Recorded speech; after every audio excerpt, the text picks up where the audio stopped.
I want to start by saying that the delays we've been seeing at airports are frustratingly unacceptable. Le délai au aéroport. The delays at airports are unacceptable. To see travelers sleeping on airport floors because a flight was delayed or canceled. Today, I want to give you an update on the progress made, but also acknowledge that there's still work to be done and share what we are doing to address this. To begin, after a difficult 2 years for the aviation sector, where they almost lost 90% of their business and faced significant layoffs, we saw a massive surge in demand for air travel. 252%. This is the increase in daily passenger volumes between January and August 2022 in Canada. In comparison, in the US, the volume per day increased by 64%. But I want to be clear, that's not an excuse, it's a fact. The aviation sector is a highly integrated sector. Transport Canada has control over certain aspects of it, but it does not manage the operations of most of its components. Having said that, from day one, we decided to focus on action rather than blame. Canadians rightly expect their government to do everything it can to address congestion causes and work with partners to implement solutions. We took actions from the beginning, and we will continue to do so. On a pris des actions. We took action from the start, and we will continue. For example, we've hired more than 1,700 CATSA officers since May.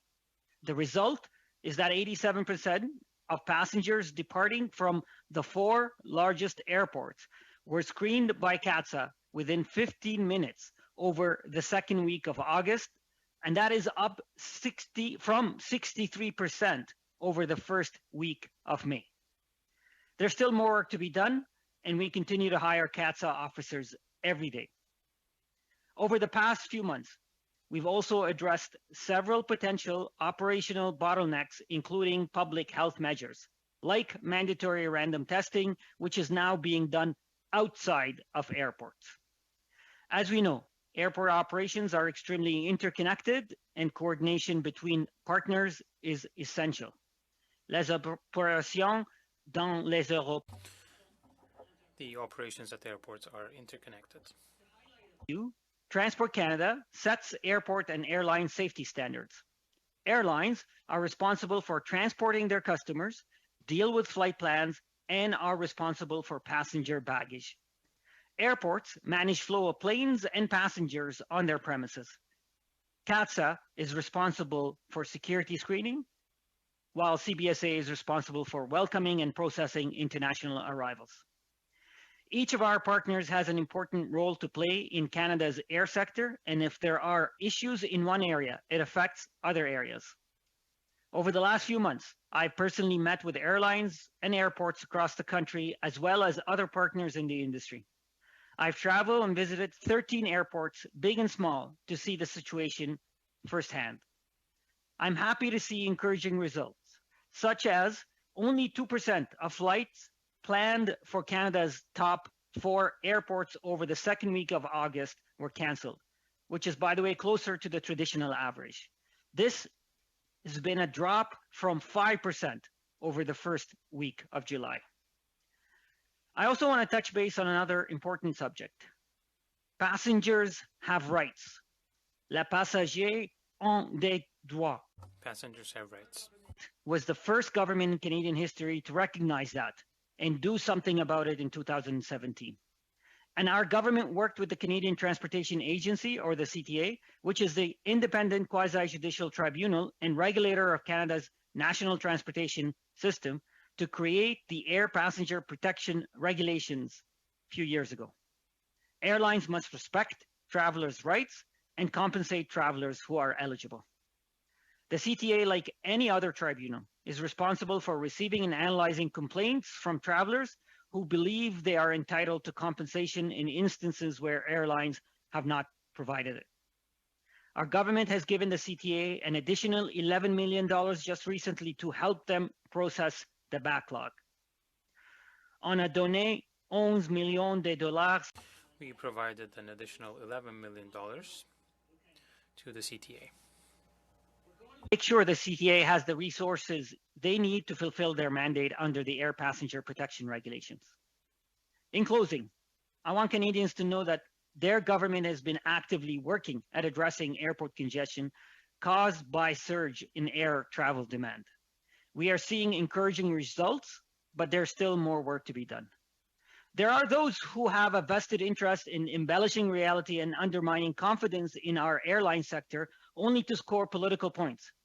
Our government, on the other hand, is focusing on tackling the real issues, working with partners, and taking real action.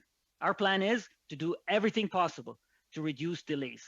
That's what we did, and that's what we will continue to do. Notre plan est de continuer. Our plan is to continue doing everything that is possible to solve the problem. That we all need to work together to resolve the situation, and I invite members of this committee to also present solutions. Appearance today. But more and more Canadians have seen themselves that the problems experienced here in Canada are different and they're substantially worse than anywhere else in the world. We know that Pearson and Montreal have been ranked #1 and #2 of worst airports in the world. That is an international embarrassment. And amongst these delays, the flight disruption, there's a lot of finger pointing. Airlines, airports, passengers themselves, as the minister alluded to in May. And we know a lack of capacity in security agents, customs agents, navigation services, and pandemic restrictions have all contributed to this chaos. Does the minister believe that the government bears any responsibility in any way of what has transpired this summer? Yes or no? Mute, please. That is a fair point. I blame it on COVID. Mr. Chair, in speaking of COVID, Canadians know that over the last 2 years, they've witnessed significant disruptions to our economy. They're seeing and as we are restarting our economy, they're seeing an imbalance in our economy. They're witnessing supply chain disruptions. They're witnessing private sector inability to provide services and products that customers are looking for.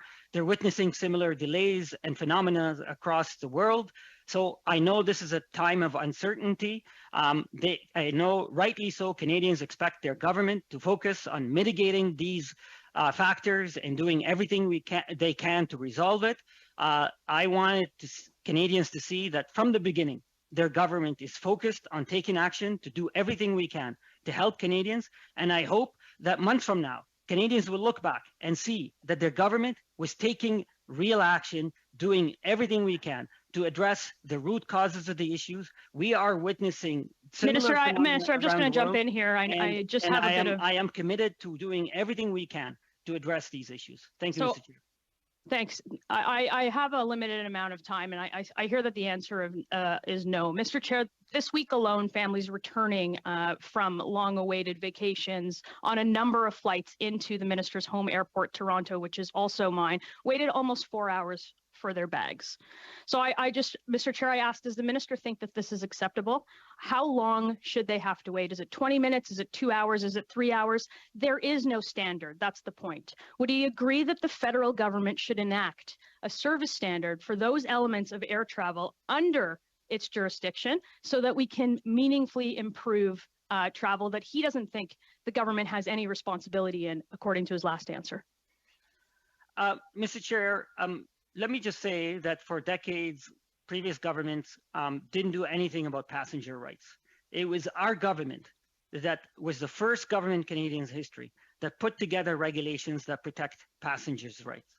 I think this moment in history has exacerbated and exposed other areas that we can certainly work on together to improve. And I want to thank Ms. Lantzman, because this is a constructive feedback. There will be a time when we're going to look back and look at what else can we do to strengthen our system and to make sure that it's better. Baggage handling is the responsibility of the airlines. Having said that, can we do something to ensure that we have a higher standard? I think that's a good point to raise, a good question to ask. And I look forward to working with members of the committee to improving our aviation sector. Thank you, Mr. Chair. I think Canadians are at home are rightfully frustrated. I'm going to move on to something else since we're not getting any kind of answer. The mandatory use of the ArriveCan app has been criticized by frontline border agents themselves. Those are folks that are part of the union, folks that work in the government, mayors, tourism councils, chambers of commerce, our U.S. border partners. Actually, it would be easier just to list those who support it, and that's only the government, sir. It is adding delays. It's quadrupling the time at customs. We know that. That's on record. People are being wrongfully put under house arrest because of a glitch. It functionally does not keep up with the political health restrictions. It has been cited as having privacy issues. And the one-time secret exemption uncovered last week proves that it's not even about viral spread. So in the face of the overwhelming evidence on its problems and the criticism, why is the government not abandoning the mandatory use of ArriveCan? And why are you instead making it permanent? Mr. Chair, Ms. Lantzman in January claimed that the vaccine mandate at our borders would lead to food shortage and empty shelves at our grocery stores. She was wrong. In May, she claimed that the transportation vaccine mandate as causing the congestion, and if we stopped it, it would solve the congestion problem. Once again, she was wrong. So I can tell you, Mr. Chair, Canadians would forgive me why I'm skeptical about her assessment. ArriveCan is not contributing to the congestion. In fact, ArriveCan is a useful tool that helps verify the vaccination status of an individual before arriving at our borders. If we didn't have ArriveCan, the processing of arrivals would take longer time because it would have to be done manually. 10 more seconds, Minister, please. ArriveCan is actually helping process arrivals much faster and helping reduce congestions. Thank you very much, Minister. What concrete steps have you taken to improve CATSA screening times, and what are the results that we have seen so far? Thank you very much, Ms. Koutrakis, for your question. And by the way, as I've stated before, I'm always happy to come back and once again answer questions of committee members, as I've done in the past if needed. From the beginning, when we started seeing the surge in demand, we worked with CATSA, and I know Mike Saunders is here today, and I'm sure he'll be happy to answer your questions, and his team as well. I sat down with Mike late April, and we talked about the sense of urgency that is required to respond to the surge in demand that we're seeing. And to CATSA's credit, they put all hands on deck and worked with their partners on ensuring that they intensify and accelerated their hiring. Just so you know, let me take a step back. From the winter, we worked with CATSA on providing them additional resources in preparation for the restart of the aviation sector. In fact, it was in the estimates prior to congestion where CATSA was receiving additional funding to help them prepare for that. To summarize, just in the last 3 months, CATSA has hired 1,700 people. This is in an environment of labor shortage. There's more work that needs to be done. I'm not claiming that all the problems have been solved, but it's great to see a significant improvement in processing time. As I stated in my opening remarks today, within the 4 largest airports, 87% of passengers are screened within 15 minutes or less. And we are seeing similar flight delays and cancellations occurring all over the world. Is it reasonable to say that these all have knock-on effects on other countries? And if so, what efforts, if any, are being made at the international level to better coordinate schedules to manage these effects? Indeed, Ms. Koutrakis, we are seeing similar phenomena at many major airports around the world, from Heathrow to Amsterdam to many U.S. airports to Dublin, and the list goes on. This is an international phenomena, and again, at the heart of it is the surge in demand after 2 years of a significant reduction and layoffs that the industry is facing. So there is an imbalance between the desire of travelers to travel, but the ability and the labor available to provide those services.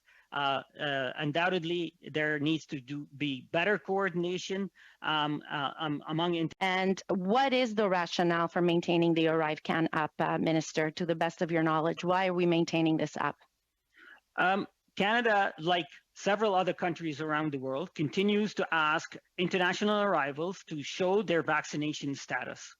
And ArriveCan enables travelers to provide a verification of their vaccination status electronically, so they are processed a lot faster than being done manually. So it actually does improve the efficiency of processing international arrival. And without it, we would be adding several minutes to each passenger as they arrive at our borders, and we would be causing more congestion at our borders. Mr. Minister, you seem to be the only person to think that ArriveCan is the pinnacle of all useful applications, but we have the labor union that says that it's slowing them down, others saying that it's complicating things. Passengers are being threatened by fines of up to $5,000, and they apply to us because they don't really know what it takes to make this app a success. So faced with this, we are asking that you withdraw the application to take time to correct the mistakes. Why haven't you done that? Mr. Chair, I thank you for the question. As I stated just now, ArriveCan enables CBSA and public health officers to ensure that international arrivals have their vaccination status accurately verified before entering Canada as per public health measures that we have. Without ArriveCan, processing time for international arrivals would increase significantly. Having said that, I know that there are those who have some concerns about ArriveCan. And I know CBSA and the Minister of Public Safety and Transport Canada and others are going to work with all of our stakeholders to ensure that the tool does its job as efficiently as possible. But I can assure you, if we suspend ArriveCan today, it will add significant complications to the congestions that we have at our airports today. Well, it's still surprising to hear because you're the only person to say that ArriveCan is reducing the waiting period, but Canada is actually #1 globally when it comes to wait times at airports. So we are looking to be convinced, but we remain skeptical. I think that you have implemented a program that's not finalized, that's not complete, and that has real impacts on the lives of people. And they have to go into quarantine without any justification, and they're under a lot of stress.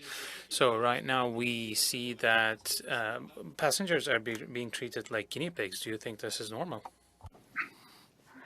Mr. Chair, opposition members in the past claimed that the transportation vaccine mandate, which now has been suspended, was causing the congestion. They were wrong.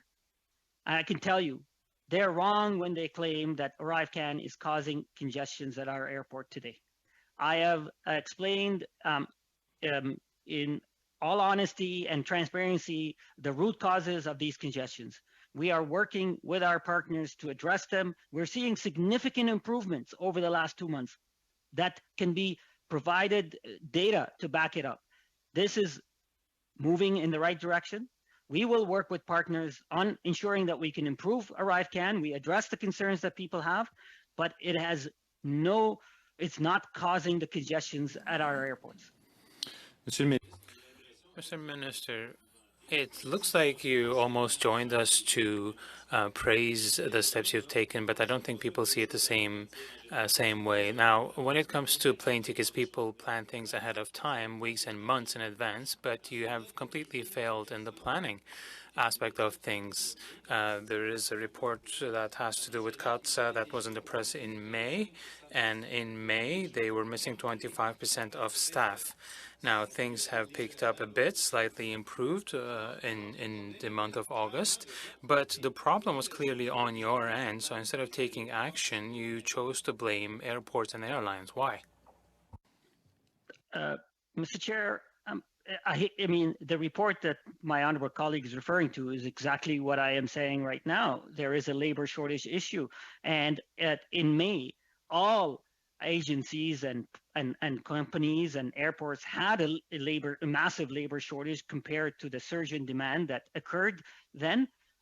We acted quickly. We were preparing for it, but the surge ended up being beyond what was expected, which is good news for the sector, but we had every player in the sector had to catch up. Significant improvements are taking place. I'm not here to applaud our government's action, Mr. Speaker, or Mr. Chair. I'm here to applaud those who work on the front line in responding to the surge in demand. Let's recognize the progress that is taking place. Let's build confidence in our sector and acknowledge that there's still work to be done. But let's not dismiss the progress that has taken place over the last few weeks, Mr. Chair.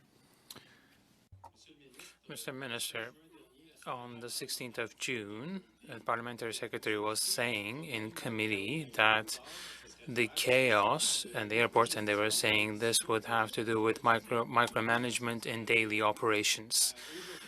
Now, today you're talking about your actions, you're saying that the situation is improving, so it looks like you've changed your stance on the issue.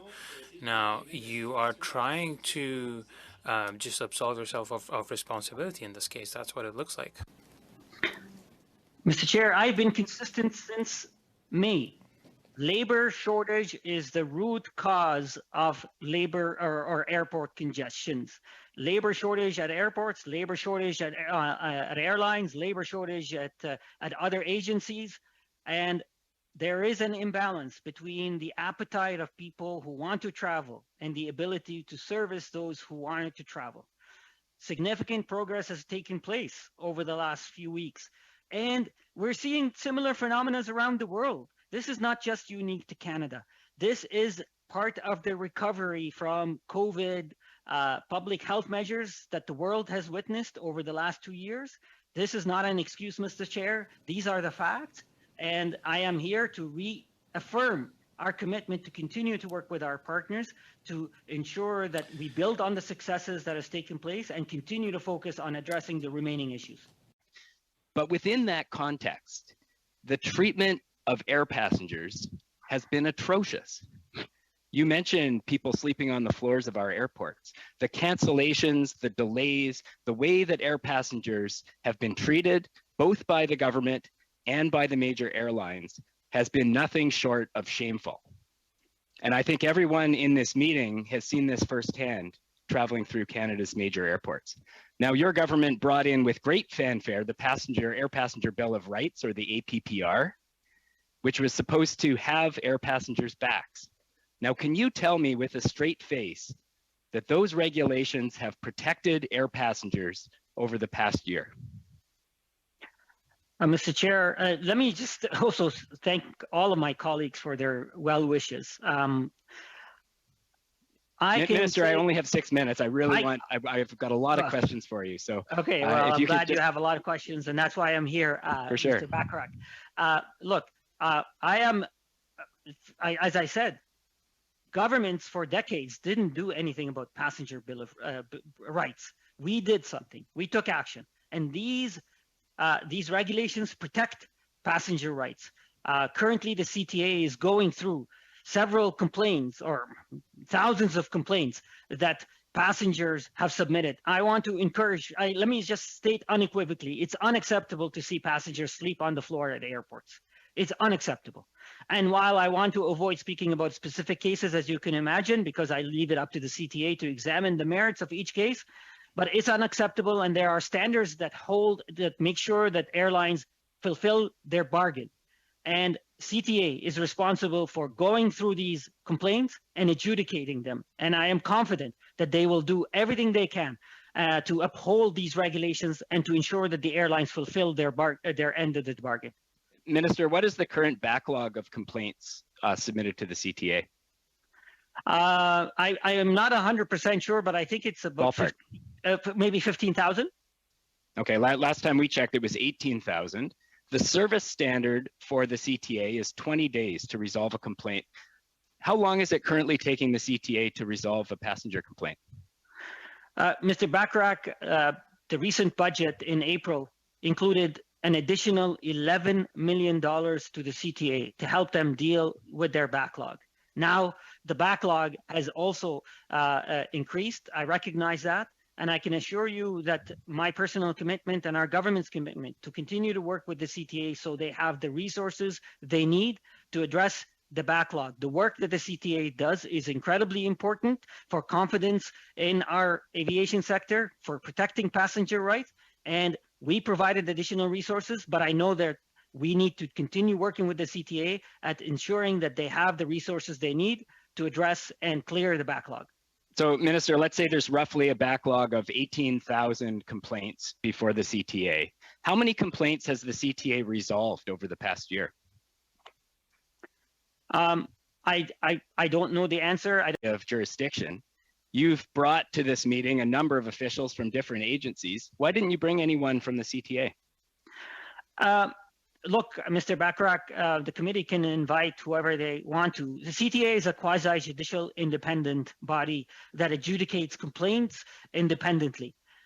It is really important that the government supports the work of the CTA, but also avoids prejudging the outcomes of their decisions. So, and not to appear to be dictating to the CTA how to decide on the complaints that they have before them. So it is really important to respect the independence of the CTA while supporting them in fulfilling their mandate.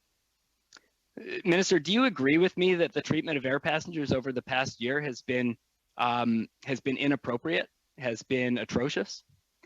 Mr. Bachrach, I said clearly there have been examples that were reported on in the media that were unacceptable and should not be tolerated. Again, I want to avoid speaking about a specific issue, not to prejudge the outcome of a CTA examination, but there have been horrific stories in the media that have been. If there was no scientific basis for mandates, as has been indicated by officials, why would your government institute a policy that infringed on Canadians' rights, that didn't have scientific basis, and then call a snap election a couple days later? You mean the non-scientific mandates that was implemented by municipal governments? You mean the non-scientific based mandates that was implemented by provincial governments? You mean the non-scientific based mandates that was implemented by the private sector without required from government? You mean the non-scientific based mandates that was implemented by universities? You mean the non-scientific based mandates that was Minister, I'm talking about the mandates implemented by the federal government at airports. Governments around the world. I'd like to quote one of your officials in court documents that were reported on by Rupa Subramanya, and one of those officials is on the call today, actually, and let me quote in an email. To the extent that updated data exists or that there is clear evidence of the safety benefit of vaccination on the users or other stakeholders of the transportation system, it would be helpful to assist Transport Canada supporting its measures. That's a quote from ADM McCrory. Now, the mandates were set to be implemented, but your department didn't even have the information that that indicated it was necessary or based in science. To just circle back to your question about the science that's being followed by municipalities and provinces, they have all eliminated their mandates since, yet you have not. So if you're following the same science they are, why have they all lifted their mandates, but you have not? Mr. Chair, first of all, let me start off by saying vaccines have proven to have saved lives and continue to save lives. At a moment in time where our public health system is under a lot of pressure, vaccines continue to be an incredible tool in saving lives and protecting the health and safety of Canadians and our healthcare system. The federal government has suspended most of our mandates. The only mandate that we have is at our borders, like many countries around the world. And it is done to ensure that we minimize the importation of the virus and that protect the health and safety of Canadians. And let me point my honorable colleague, on top of all studies that have been done over the last 2 years, just the last 2 months, 2 different studies. One was done by the Canadian Medical Association. One was done by UBC, the University of British Columbia, that demonstrated that these public health measures, including mandates, protect the health and safety, have saved upwards of 60,000 lives, have prevented the importation of the virus tenfold at our borders. So there's ample evidence that I'm happy to table with committee that provides justification for these vaccines. Well, thanks very much. We look forward to you tabling that information. Over 60 countries around the world have abandoned all of their air travel pandemic restrictions, including most of our European allies. And, PHAC internal reports suggest that air travel had almost no impact on COVID community spread, less than 1%. So it is questionable why those would still be in place. The minister, you're talking about, again, about science. The CDC in the United States, with whom we share a border, says that it makes the most sense not to differentiate between the vaccinated and the unvaccinated, and that sub-jurisdictions don't need to start making mandates. So, Minister, let's talk about the mandates that you still have in place.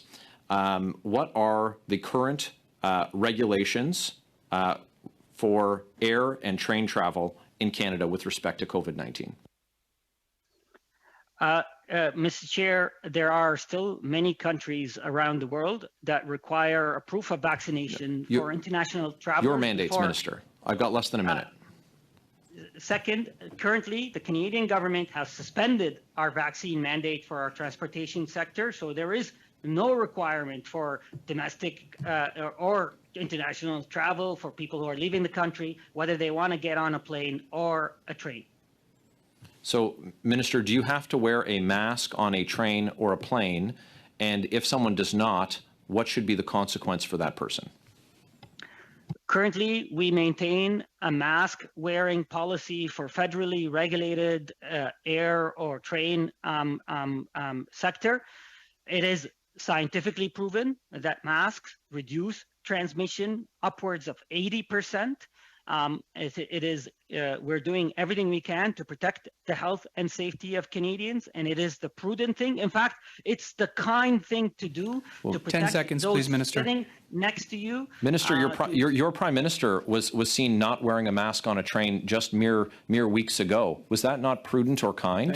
Mr. Minister, as Bloc Québécois, we suggested that the air passenger protection regulations that apply to airline companies should also apply to the government and government agencies. This would enable us to make sure that passengers will be compensated when they have cancelled or delayed flights due to mismanagement or incompetence from the federal government. This would prevent maybe a culture of impunity, because right now there are no consequences to the government not taking care of issues or solving problems. Do you envisage applying these regulations to the federal side as well? Mr. Chair, these regulations are done to protect passengers who enter into a commercial agreement with airlines to receive a service that they paid for. Governments, citizens are always able to hold governments accountable through their members of parliament, through elections, through various means, but passengers for the longest time had no recourse to ensure that airlines that they paid money to are able to provide the service that they paid for. That's the intention of these regulations. Is there an opportunity for us to continue to improve it? Sure, I am happy to work with my colleagues on figuring out how we can improve these regulations, but they're intended to protect passengers who enter into a commercial contract with airlines, so they receive the service that they paid for. Merci, Monsieur. Thank you, Mr. Minister. This is a bit interesting because consumers have no recourse when flights are cancelled or delayed because of the government. So we are imposing rules and standards to companies, but the government isn't applying the same standards. It's a question of being coherent. So we can also talk about leaked documents that show that Air Canada has asked its staff to lie to passengers about the reasons for flight cancellations in order not to pay compensation. So even if the consumers actually complain, there's a backlog of 18,000 complaints, so their complaints will not be treated right away. So consumers associations are actually asking consumers to go to courts directly, bypassing this entity. So this organization is supposed to be the watchdog of passengers' rights, but it's completely inefficient. What do you think about this? A very short response, Minister, if possible.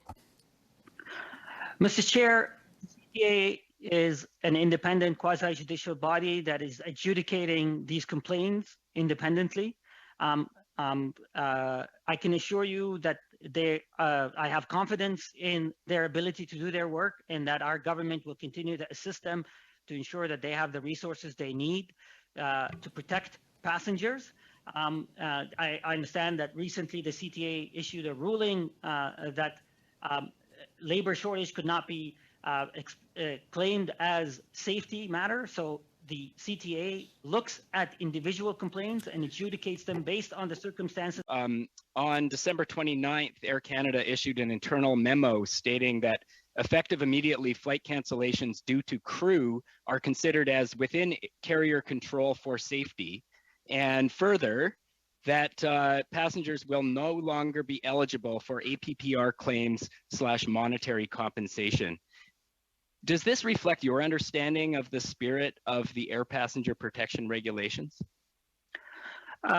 Mr. Bachrach, the CTA is responsible for adjudicating the complaints, and they will look at each complaint independently and objectively. As you can imagine, I want to avoid to prejudge individual complaints. Having said that, so Minister, I do not feel that labor issues in Spirit can be used as a justification for safety standards. Thank you for that, Minister.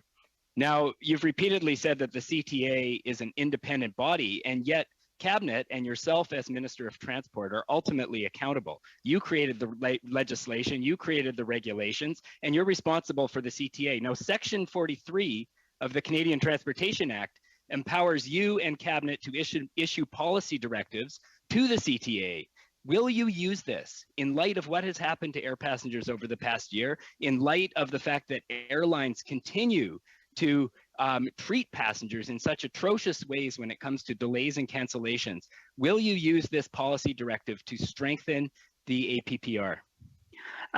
Mr. Bachrach, to use your point and to give you an example of how our government and the Minister of Transport utilized that ability, we actually issued a directive to the CTA, given the lessons that we learned from COVID about areas outside of control of the airlines. And we have issued a directive so they can reform the regulation, so it's now strengthened. And in fact, as of September 8th, we have new set of rules that will take effect to improve the regulations. Now, moving forward, I think there's an opportunity for us to work together on looking at what else can we do to continue to improve and build on the regulations that we have. And I'm happy to work with you and other colleagues on figuring out what else can be. Canadian traveler recently left this public comment on TripAdvisor, and I quote, "Just got back from a trip to Nevada, flying out of Buffalo, and I'm from Ontario. The airport is a dream, no lineups, quick through TSA checkpoints. The airport is super clean." He also added, "It was a quick drive over to the airport, no COVID testing required. Crossing across the U.S. border is easy. They only ask if you're vaccinated and do not ask to see your test. I have crossed 3 times in the past 2 months. Same thing every time. Coming back across the border at the Rainbow Bridge, there were about 10 cars in front of us, and it took forever to get to a booth. So anyone thinking of ditching Pearson Airport and traveling down to Buffalo, do it. It's worth it." Minister, Niagara Falls is the #1 tourism leisure destination in all of Canada. Yet every taxpayer dollar that Destination Canada spends in international markets, including our prime market, the United States, for our border communities, is being wasted by headlines that continually hit the press talking about Pearson Airport being the worst airport in the world. My colleague has just mentioned this. 60 countries around the world have abandoned all air travel pandemic restrictions, including most of our European allies. So why does this government continue to cling to these restrictions, which only do a disservice and disincentivize travel to this country? Good question. Mr. Chair, it helps no one to undermine confidence in our aviation sector and in our institution. I acknowledge the fact that in Canadian airports and airlines, we've witnessed and continue to witness some congestion similar to what we're seeing around the world, including in the United States. I also acknowledge that we have currently the only public health measures at our borders is requiring proof of vaccination, by the way, just like the US and many countries around the world. And work is being done on a daily basis to address these congestion issues, and the evidence proves that things are getting better. More work is needed, but things are getting better. I want to ask my honorable colleague if he really cares about the fluidity of our borders. Why did he and his colleagues support these blockaders who blocked our borders, for weeks, prevented Canadians and others from... Minister, the question period is to me now. And if you had done your job, Minister, and spoken to stakeholders, including the federally bridge that you regulate in Fort Erie, the Fort Erie Peace Bridge Authority, you appoint members of that commission. They can tell you about the border delays, about traffic being down 50%, Minister, yet wait times are up almost over 2 hours, and yet you've done nothing. Minister, you have a hard time responding to correspondence from them, and they're your commission that you regulate. So why are you continuing to put disincentives to travel to this country? 40,000 people in my community work in the tourism sector, and they're being impacted. And we've lost 2 tourism years because of COVID. This year, if we lose it, it's self-inflicted, and there's nobody to blame but this Liberal government. When are you going to take actions? Who told you, Minister, that ArriveCAN is not having any impact on wait times?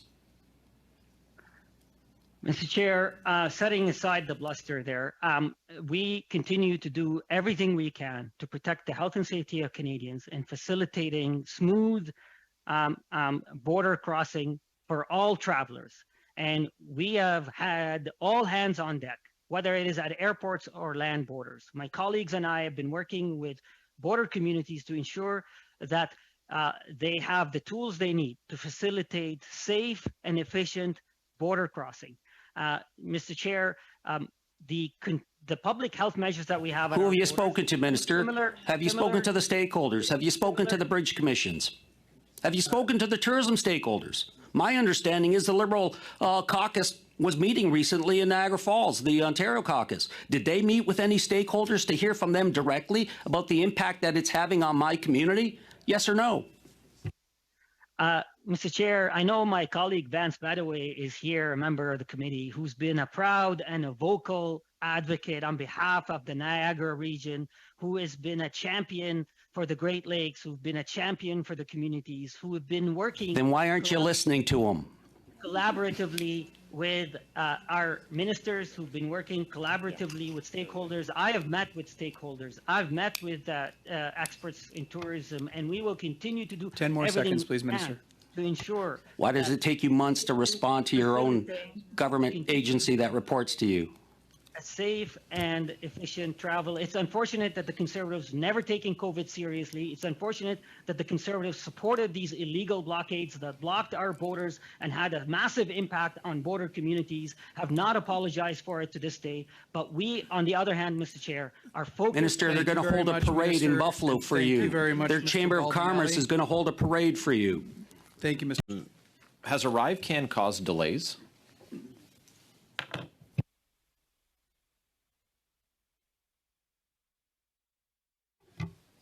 Mr. Keenan, I think you're trying to speak, if I'm not mistaken, but we can't hear you.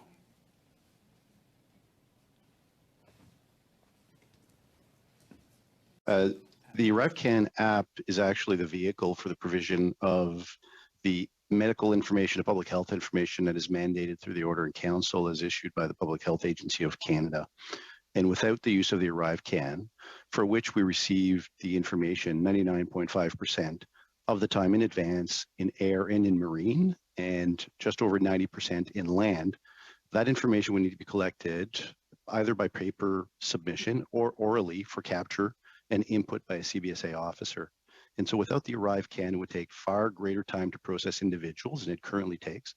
And you can recall a period of time back in March and April of 2020 when this was being captured on paper.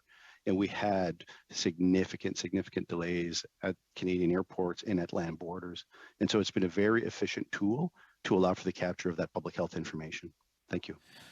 Okay, thanks, Chair, and thanks for the response there. I think that that's a contrast from the experience that that folks have. That's a contrast with what I'm hearing from frontline officers with CBSA in my community. That's a contrast with what we're hearing from our international partners, that this has dramatically increased wait times at the border for a public health measure that is not or a supposed public health measure that is not keeping Canadians safe. If the purpose is simply to verify vaccination, and we're matching that of our American partners, they don't ask for a demonstration of proof. They just simply ask the question. I'm wondering if the officials would be prepared to table documents related to the continued use of ArriveCAN. I referenced in my comments to the minister, or my questions to the minister, the justification that was requested in the summer of 2021. I'm wondering if they could table with the committee, if they could agree to table with the committee the justification for its continued use. Mr. Chair, I'm just doing a signal check. Is my audio coming through? It is indeed, Mr. Keenan. Great. We could. I would repeat one point my colleague from CBSA made, which is that the ArriveCAN is a tool for efficiently collecting information that the Government of Canada requires travelers to submit as part of its ongoing COVID protection measures under the interim order under the Quarantine Act administered by the Public Health Agency of Canada. Second point is we would be happy to provide additional documentation. There's a lot of documentation on those orders, the rationale, and how ArriveCAN contributes to operationalizing the high volume of people crossing the border. Thank you. So I would just say through you, Mr. Chair, that it's very efficient. I've crossed into the United States several times. I'm asked by Homeland Security agents if I'm vaccinated, and I say yes, and that's the end. So it's still an offense to lie, and so it seems excessive and redundant at best. So I had referenced some documents, again, some court documents that had been reported on that quoted one of the officials that we've got on our meeting today. And I'm wondering if he's able to speak to if it is standard practice for the government to create a policy and then ask for the supporting evidence for that policy after the policy has been created on the eve of its implementation. Is that standard? Mr. Chair, I'd like to start off with a key point on the premise of that question and then turn it over to Mr. McCrory to further elaborate. I think a really important point here is that I think the members are referring to media reports about the information filed by Transport Canada in a court case on the vaccine mandate. What the media failed to report was that Transport Canada tabled and provided extensive evidence, scientific evidence, on the rationale for the vaccine mandate. That was not in the media report, but it was in the testimony and the filings of Transport Canada. We would be happy if it would serve the committee to provide a copy of that information that was actually presented by Transport Canada in court. I think the second point of context I'd like to provide is that throughout the sort of 2+ years of COVID, COVID has not stood still, and we have been evolving and adjusting the health measures at the border and in the transportation system throughout. In that process, we constantly seek updated information from Public Health Agency of Canada. And so there's an ongoing process of pulling information in from the Public Health Agency of Canada as part of our work and using their expertise and health measures to guide the development of our measures. Thanks for that reply, Mr. Keenan. I guess in tabling that information with the committee, it would be important for you to note if that evidence was provided to Transport Canada before the policy was made, or if the policy was made before the evidence was provided. I can answer that for you now, Mr. Chair, that significant health evidence was provided to Transport Canada throughout the entire period of COVID. And so from months and months and months before the vaccine mandate, as well as after. And my travels mostly go through Calgary Airport, and I've never had to wait very long. So I'd like to know, as there are some particular problems at some of our major airports, how have Calgary and Edmonton airports been doing when it comes to traffic and passenger movement? I think Mr. Keenan, maybe yourself. Sure, Mr. Chair, I'd say two things. In terms of Calgary first, Calgary, interestingly enough, has had a really strong rebound in traffic. The Canadian air travel system has gone from a very low level, as the minister indicated, to 81% of what you would normally see in a busy summer. Calgary, as of last week, was up to 86%, so it was a little heavy. And the Calgary airport has, in terms of security screening, there were, as the minister indicated, there were challenges at security screening in other areas adjusting to the rapid growth. Calgary shared in that experience, but actually its numbers were pretty good. And in fact, I think I'd turn it over to our CATSA colleagues, but I think on security screening, and CBSA may wish to comment on this, on both CBSA processing on arrivals and on security screening, Calgary's doing a little better than the average of the top four. So there's there is variation airport by airport, but Calgary tends to be on the positive side. Our first question will be for Mr. Keenan. When it comes to the use of ArriveCAN, I imagine there's data that is collected and used for different purposes. I think there's a number of 87% or 90% of people use it. Do you also collect data on the bugs and problems and the nature of these problems to understand whether these are fixed and how long it takes and the impact it has? Do you have information on that? Because it might be relevant that if such data exists, that it be transmitted to the committee. Mr. Chair, je donne la parole au collègue de Mr. Chair, I would like to hand it over to our CBSA colleague to answer this question. Oui, merci pour la question. Depuis le début. Thank you for the question. Since the introduction of the application, we've had about more than 80 versions to continue to improve the utility of the tool and to adjust to the health measures that also evolved based on different orders. So we were always made sure to do testing with Google and Apple to make sure that everything was in order, that the app was in proper shape, and it could be made available to passengers. And we have kept a database, if you will, with information on elements that needed fixing in different versions or along the lines of different recommendations we received. Thank you. Just to confirm the information you provided, Mr. Vinette, there have been more than 80 versions of the application which came in the aftermath of changes in government policy or bugs that were detected. Is it the case? Yes, it is the case. Would you be able to give me a number or different numbers, data that might be relevant, just to understand, okay, initially we had 1,000 bugs and then 500 bugs in August. Would you have like an idea on that?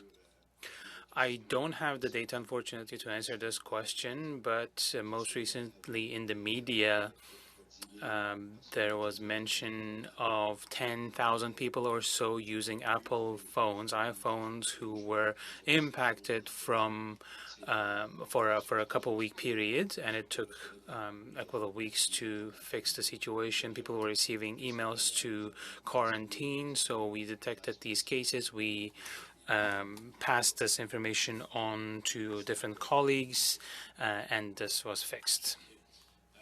Okay. So we are hearing from citizens about fines going up to $5,000 if they do not follow the directive. If it's a first offense, if it's the first time, this $5,000 fine would probably not apply according to another directive. But would you have an idea on the number of fines issued and the total monetary value?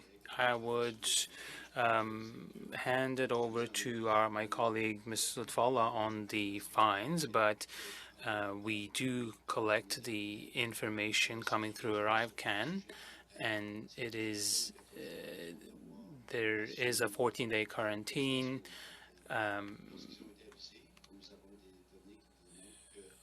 We also have information that 80 to 90% of people on a first trip, they actually make use of the application. Thank you. So in terms of non-compliance with ArriveCAN and the potential monetary penalties that could be imposed on individuals, I just want to point out that our officers at the airports as well as land borders try to bring people into compliance rather than writing a ticket as the first measure. So we're playing a much more facilitative role. A ticket is not the first option that is exercised by our officers to bring compliance with the ArriveCAN app. Since the inception, or since ArriveCAN was made mandatory for both land and air, and I think it was in 2020 for air and 2021 for land, there's only been, I believe it's been 190 tickets with respect to ArriveCAN non-compliance. In those cases, and they're very limited cases when you consider the overall number of travelers coming into our country, those individuals are individuals who are repeat offenders or simply will not comply with either giving us a paper submission, because we do offer that when they are referred over to BAC, or they just don't want to comply with the public health measures. So I want to underscore that the ticket amount, the number of tickets that have been issued have been extremely low for ArriveCAN non-compliance, because our officers play a very facilitative role, and generally they are very successful in bringing people back into compliance with the law.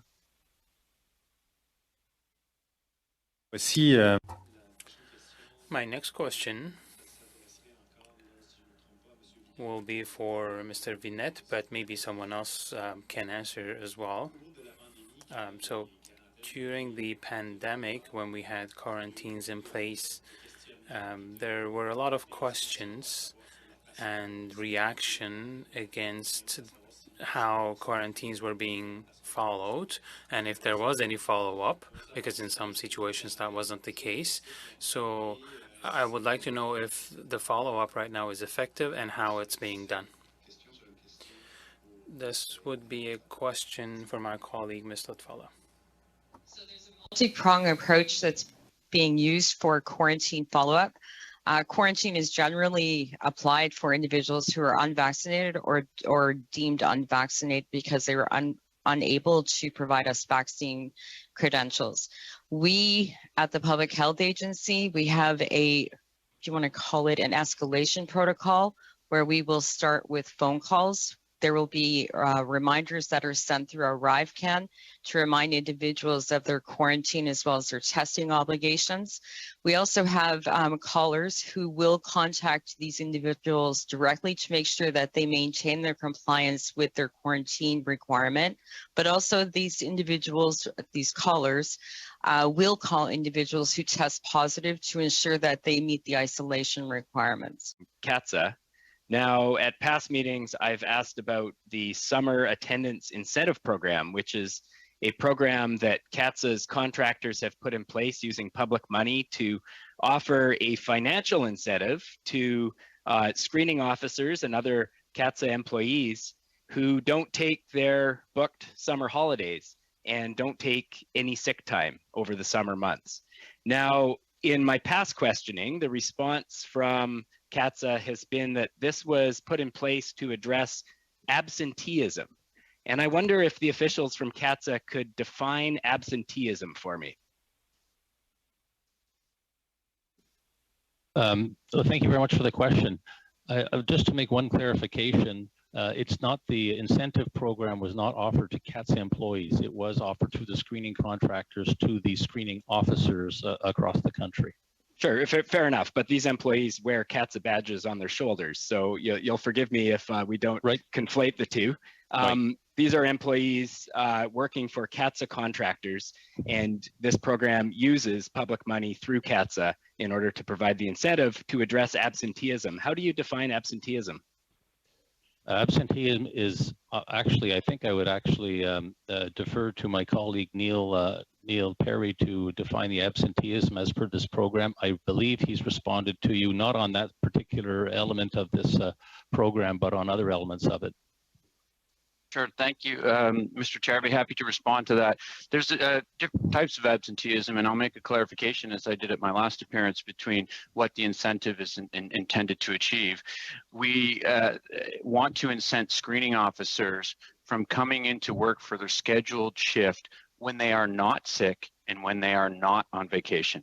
And so there are different types of absenteeism, as you point out. There's absenteeism when you're sick, and we trust our screening officers to act professionally as they've done throughout the pandemic and not come to work when they're sick. And they've demonstrated that for over 2 years during the pandemic, that they would stay home and be responsible.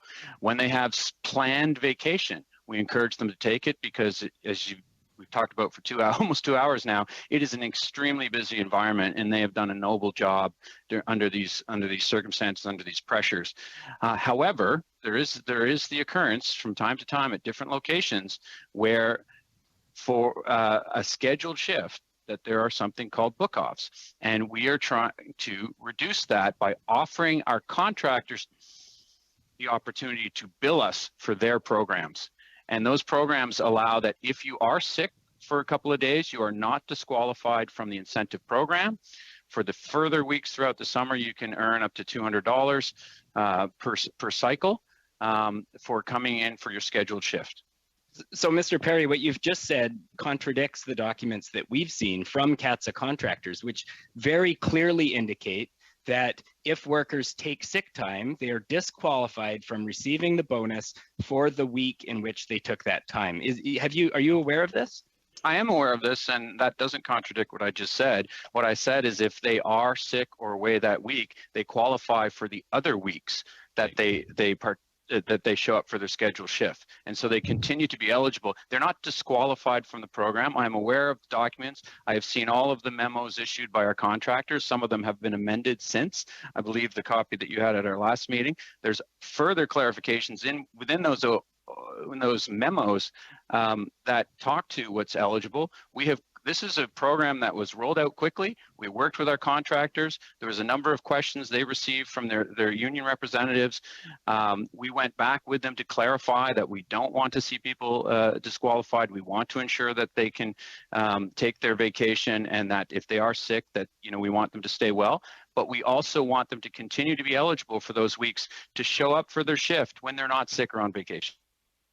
So to be clear, Mr. Perry, if I am working for a CATSA contractor, I wake up with a sore throat, I stay home to protect my coworkers and the traveling public, do I still qualify for the $200 a week bonus for that week in which I stayed home for that sick week? For you one do day? not, but you qualify for your paid sick leave. So your normal benefits and compensation apply, but the incentive program, which is 12 separate increments, is available for whichever increments that officer can avail themselves of it.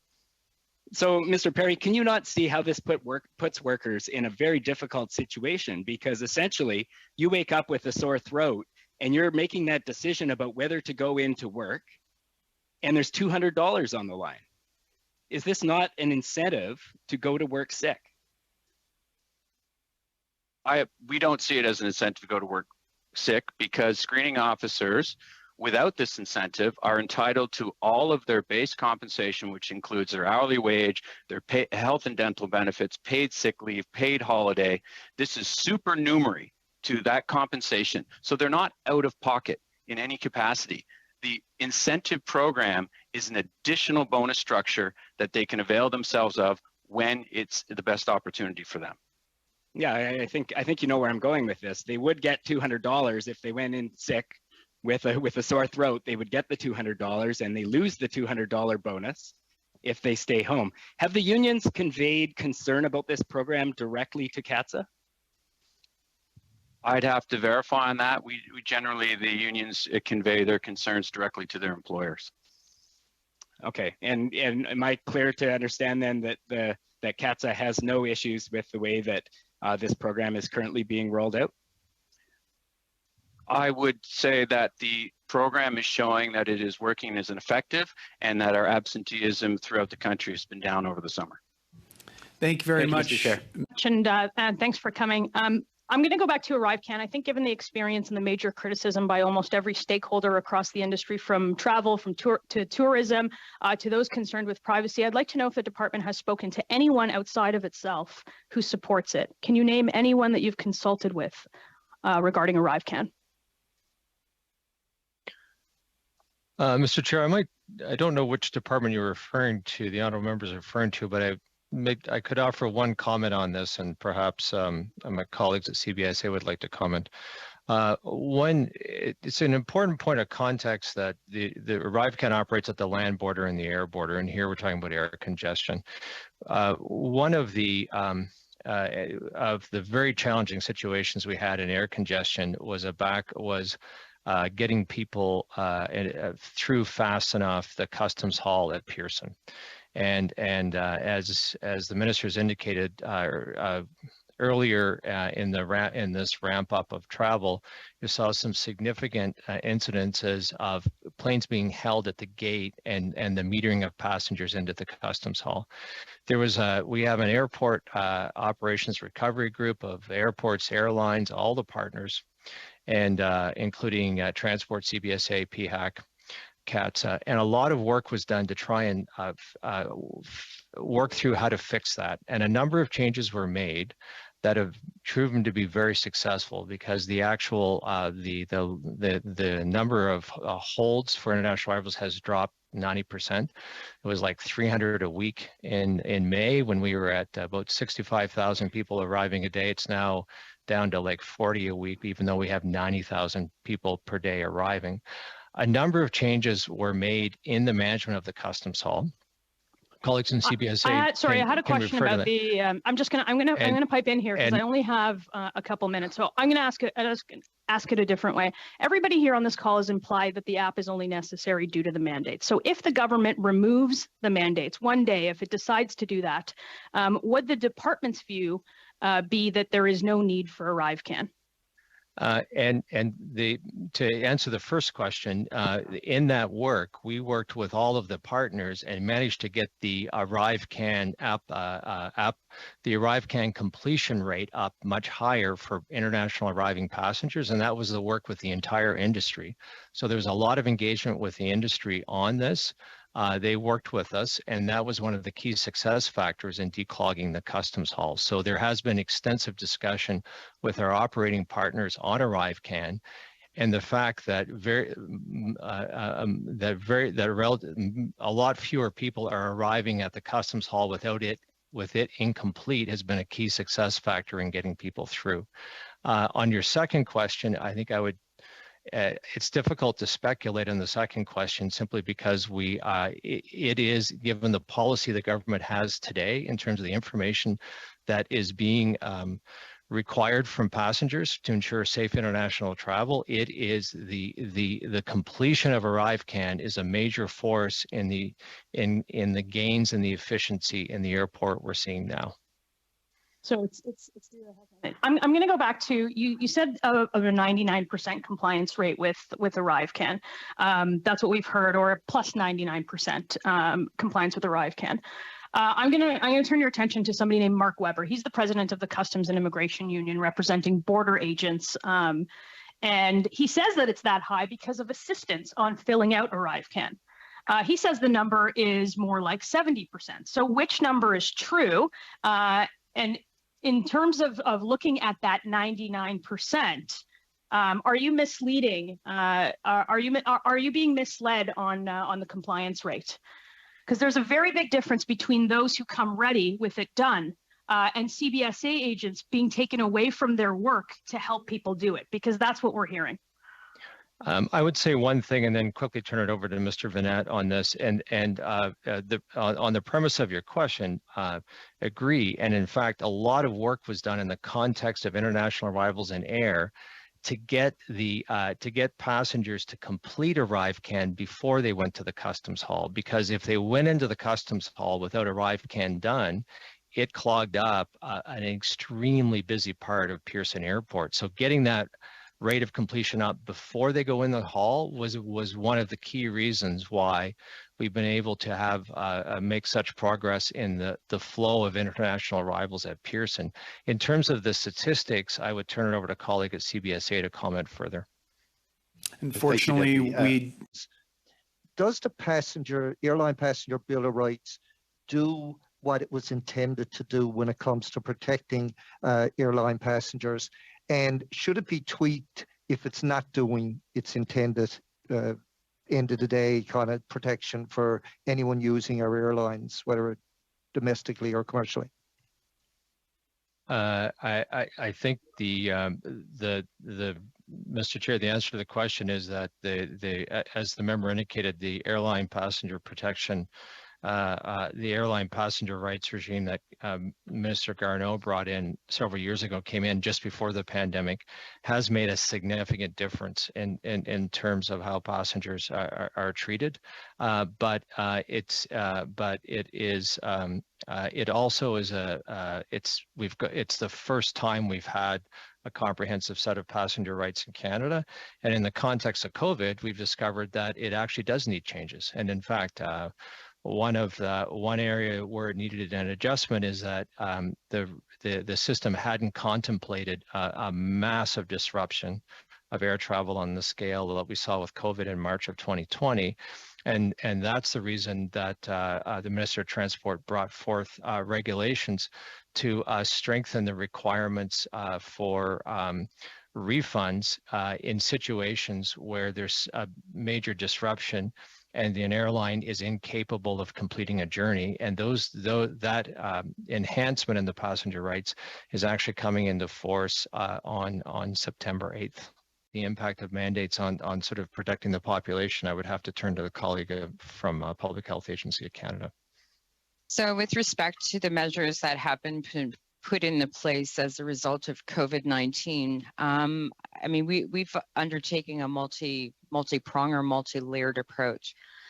With respect to a mandate based on vaccination, obviously a vaccination mandate would mitigate the importation of a variant of COVID-19, as well as decrease the potential for infection and severity. But I mean, 10 seconds, please, Ms. Liftfella. Along with the vaccine mandate, I mean, Canada has taken that multi-layered approach and implemented a number of other mechanisms to reduce the risk to Canadians' health and increase their health security. The quarantine follow-up, she was saying that notification can be sent through ArriveCan or phone calls might be made, but are there physical checks as well to understand that if people are following quarantine conditions? Yes, we do on-site verification as well, based on the risk that the individual or the risk that the individual may pose with respect to non-compliance. In very, very limited circumstances, after we have an on-site verification, and that's usually done by a security company, we will refer some of those more egregious cases to police of jurisdiction. Would it be possible to have an idea as to the numbers? How many in-person physical checks have been done over the summer, for instance? par rapport au nombre de gens en quarantaine. Compared to the number of people in quarantine, what would be the percentage of people who have went through physical checks? I will have to get that number for you. I don't have it readily accessible. Okay, merci. Okay, thank you. If you could provide the information later on, we would really appreciate. I might have a question for Mr. Keenan, I believe. We keep talking about ArriveCAN. Does it work? Does it not work? Does it have bugs and fixes? Maybe it's efficient, maybe it's not when it comes to reducing wait times. We're still looking for evidence and data. I would like to know what the government intends when it comes to keeping ArriveCAN in the long term. What's the direction? Is there a clear direction? Will ArriveCAN be still in place however many months from now? Will it be stopped at some point? Président, c'est difficile. Mr. Chair, it would be hard to come up with a provision as to what. Now, you mentioned the new amendments to the regulations that are coming into effect on September 8th. Last week, on August 10th, Transport Canada issued a statement stating that amendments to the air passenger protection regulations will come into force to ensure passengers are compensated for flight delays, cancellations, and other incidents that may be out of an air carrier's control. Now, we looked into those amendments, and the amendments don't do that at all. The amendments essentially refund passengers their airfare if they're not able to complete their trip within a certain amount of time. Can you speak to why Transport Canada put out such a misleading press release and is not clear about what these amendments actually achieve? Thank you for the question, Mr. Chair. The member points out an important change in the important improvement in the air passenger protection regulations that actually has as its antecedent the complete shutdown of air travel back in March of 2020. And what happened there is that the passenger rights system had a set of obligations for carriers to, in terms of the treatment of passengers, whether or not a delay is within their control or not. But it didn't actually, the regulations didn't envisage the kind of catastrophic shutdown we saw in March of 2020. And so it didn't speak to what you do if the air carrier can't actually complete the journey in a reasonable time. And there was and that generated the issue of vouchers versus refunds. So in order to, this change ensures that if the passenger wants, they can get compensation in the form of a full cash reimbursement of the ticket if it's a situation where it's impossible for the airline to complete the journey within a reasonable time. Now, short of this amendment, the airlines still have obligations, even if a situation is under the current rules that exist today before September 8th, for rebooking passengers and a duty of accommodation and care, even if the cause of the delay is outside of their control. But this bolsters the rights of passengers when they and gives them the ability to declare no, they just want a refund and they just want their money back. Mr. Vanette, one of the main issues plaguing our airports not only is ArriveCAN, but we're also hearing about a severe shortage in staffing with regards to CBSA officers, not only at our airports, but our land border points of entry. So, Mr. Vanette, what does CBSA need to do to achieve its full staffing complement in Canada? How many officers are we short? So the CBSA plans every year for its seasonal fluctuations in traffic in the various modes, land and airports, and through the cruise ship season, and aligns its resources and moves them accordingly. In support of the air transportation sector, we hire student border services officers every year, and they come on strength after their school year ends in April, and they help us, and we retain some of them through the balance of the year so that they're ready to be on site the following year. So they supplement our workforce. In terms of the overall workforce, unlike like other, I guess, sectors, we have had individuals who, as a result of COVID and other measures, have been unable to attend to the workplace, and we've respected that and we've worked with them, and they've continued to contribute to our border services by supporting the front line through other venues and other programs to ensure that we could sustain the capacity.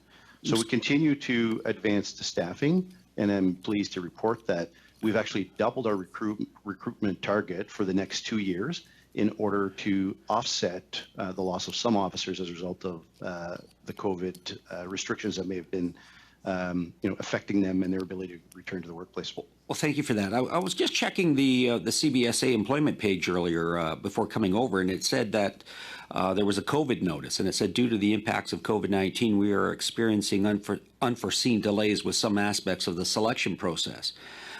In speaking with several stakeholder groups, they had heard that the CBSA training session was closed during COVID, and maybe that's possibly why the shortages and the backlog of officers needed. I'm wondering if you can confirm that. Was that training center in fact closed for a period of time? Did that add to the backlog? And why are we still experiencing unforeseen delays with some aspects of the selection process? And so the CBSA did shutter its National College for Recruitment in Rigaud, Quebec for, I believe it was 2 cycles. I would have to confirm that. And then when it was safe to do so, we reopened, and we actually had individuals report to the college. They would quarantine for the 14 days before we began classes. Visitors were kept from entering the location to ensure that we could keep the college as sterile as possible. So we are now back in full operation, and as I stated, we will be doubling our recruitment in order to deploy. Thank you. Now, in terms of that cohort, you had mentioned 2 cohorts. How many officers would that have been in total? In a given year, we target about 275 to 300 new recruits, and therefore it could have been upwards of 600. And we are now back in full cycle, and we will complement our resourcing by doubling those cohorts for the next 2 years. Now, was CBSA unable to operate? I mean, colleges, universities, even the Ontario Police College were operating in a virtual manner. Why was the training center not able to do the same? The type of work that we undertake requires that our officers learn hands-on how to operate both the systems. They have to have access to those systems, how to inspect vehicles. They do use of force training throughout the entire curriculum. And so our training for officers is 20 weeks long. The first 4 are at residence online, and then the following 16 need to be in person, very similar to police training and recruitment. Thank you. Thank you. Mr. Vanette, when we last met in June, it was at International Trade Committee. I had asked you if you had the opportunity to visit Niagara Falls, again, which is the #1 leisure tourism destination in Canada. So with only 4 weeks left, I'm truly hoping you were able to do so. And is that the case?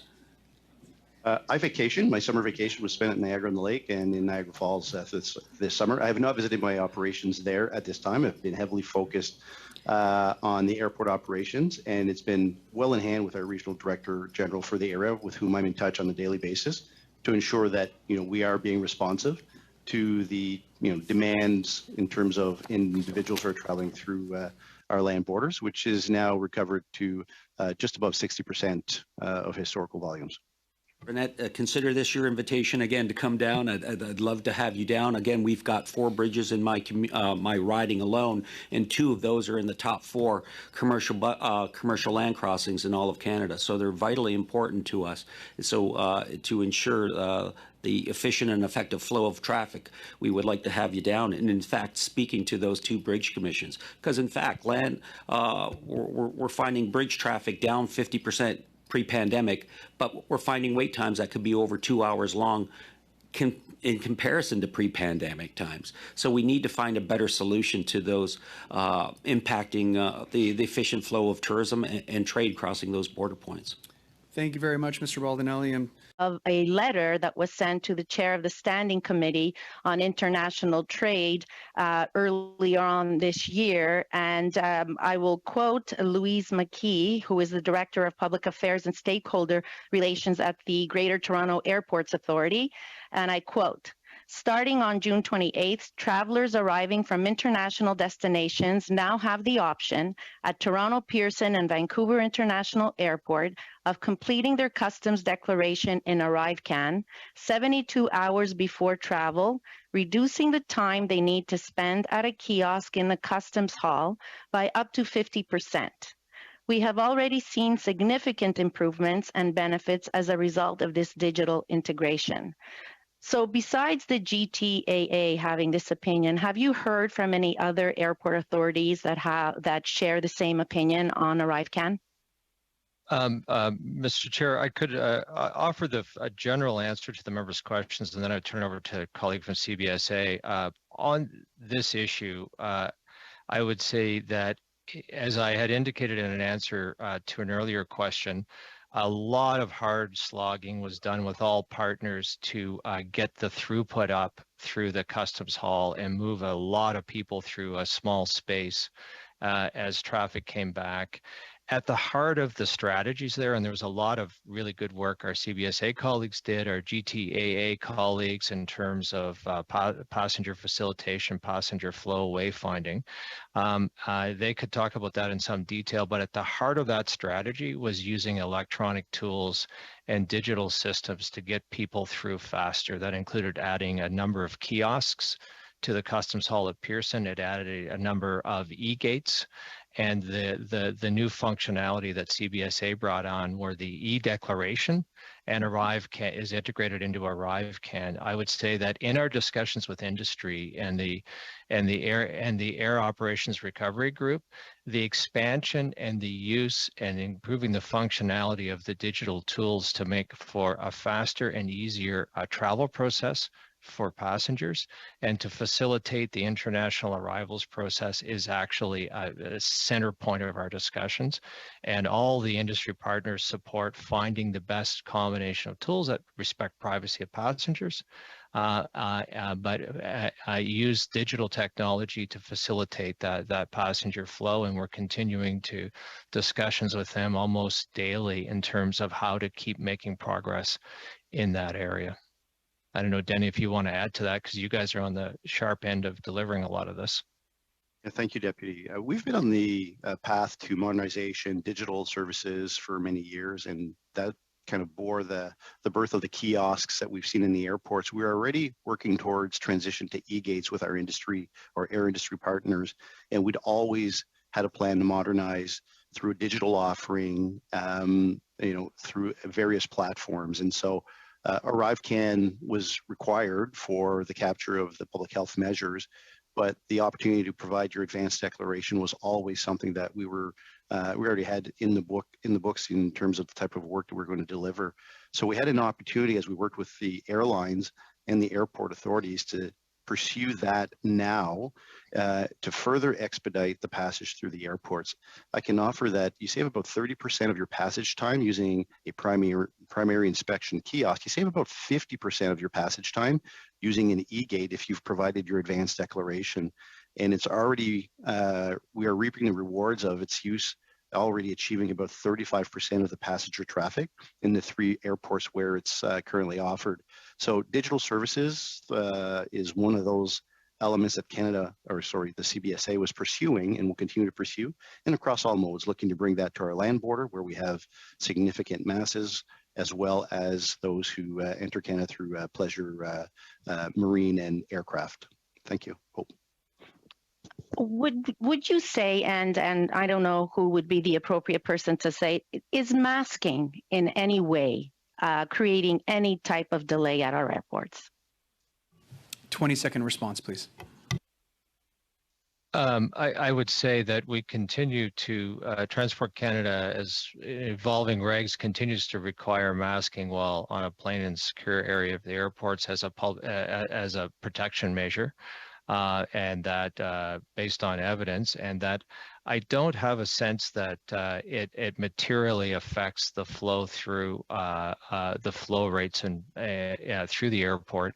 It's not an issue where we feel where there's a problem we had to solve with our industry partners where something was being slowed down because of the fact that people are wearing masks. But I don't know, Denny or if any of my colleagues may have a comment on that. I think that's all the time we have, unfortunately, Mr. Keenan. Thank you very much, and thank you, Ms. Koutrakis. I'd like to thank all of our witnesses for appearing before